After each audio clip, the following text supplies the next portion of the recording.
Florida lawmakers introduced a controversial bill that would restrict the discussion of sexual orientation and gender identity in classrooms with young students. The proposal is being slammed by LGBTQ rights activists who have dubbed it the Don't Say Gay bill.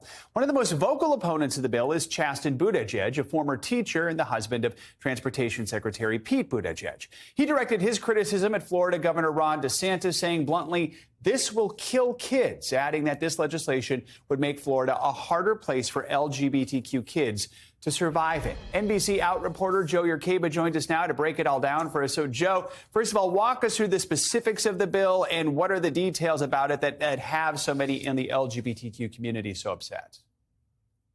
Sure. So the bill broadly prohibits school districts from encouraging classroom discussion about sexual orientation or gender identity in primary grade levels. And it gives parents the right to bring a lawsuit against a school that they think has violated the policy. So proponents of the bill say it's meant to preserve the rights of parents to be in charge of their children's upbringing. But LGBTQ advocates are really afraid of the impact it could have. You can take a look at this statement from advocacy group Equality Florida, which said this legislation is meant to stigmatize LGBTQ people, isolate LGBTQ kids, and make teachers fearful of providing a safe, inclusive classroom. The existence of LGBTQ students and parents is not a taboo topic that has to be regulated by the Florida legislature. So there's a real fear on the part of advocates about this bill. Yeah, let's talk more about some of the fears and criticism. We know Chasten Buttigieg is a big critic of the legislation. As we mentioned, he said in a tweet last week the bill would, quote, kill kids. That was referencing a national survey from the Trevor Project that showed 42% of LGBTQ youth seriously considered suicide last year. What more can you tell us about the mental health concerns surrounding this bill?